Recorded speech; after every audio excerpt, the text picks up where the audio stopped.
In the middle of the 19th century, Americans ate millions of pounds of what we now classify as native game fish. Bass, sunfish, pike, walleye, perch, and trout.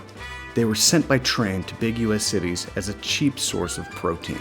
The fish helped fuel a booming U.S. population. Immigrants were flocking into U.S. borders, and as a need for more food grew, a crisis emerged. The federal government created the U.S. Fish Commission and told it to find a sustainable and easily farmed fish to feed the masses. Carp had been praised in Asia and Eastern Europe as an important food source and ornamental art form for nearly 4,000 years. The species was sent throughout Europe and given as gifts for kings. Monks cultivated the fish during the Dark Ages, and the Romans imported the fish as worthy table fare. Later, Europeans praised the fish as angling prize, and it was a high-yield, cheap, and easy farm food for generations. As they came to the U.S., European immigrants were shocked to find the new land totally barren of carp. By the time the U.S. Fish Commission was formed, letters were already pouring in. American immigrants wanted carp.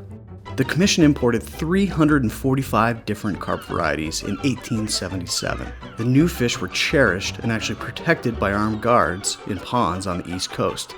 From 1879 to 1896, the Fish Commission sent about 2.4 million carp throughout the United States. Some were even sent to Canada, Mexico, Ecuador, and Costa Rica. Carp farmers, consumers, and even newspapers and magazines praised the new fish with glowing reviews. Quote, "We trust the day is not far off when the carp pond, shaded with trees and willows and decorated with rose bushes and flowers, will be the possession of every farmer who aspires to thrift, taste, and good living." Carp made it into the high-end hotels and restaurants like the Waldorf and Astoria hotels in New York City. The new fish graced menus for the same price as halibut, mackerel, and kingfish. In 1908, U.S. fishermen caught nearly 43 million pounds of carp, worth $1.1 million. But that would be the peak for the carp in the United States. By 1930, the commercial catch dropped to 23 million pounds, then to 17 million in 1931. The stocks weren't declining, it was the demand. Because of its wide availability and its market on the streets of major U.S. cities, carp was soon labeled as a fish of the masses, a poor man's fish. Meanwhile, booming industries in the United States poisoned many metropolitan waterways, and the effects of the reduced water quality would hurt the carp's reputation in a few ways. Carp could live in toxic water that killed many native species.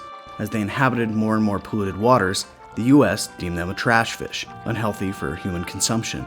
As the country continued polluting and channeling major waterways, more native species died, and communities pointed their finger at one of the only fish left.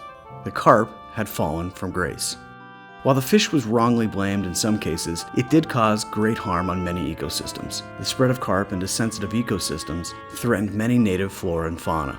Wildlife agencies and outdoor enthusiasts deemed the carp a severe threat to game fish. The angling community labeled the fish poor for angling and a threat to ecosystems nationwide.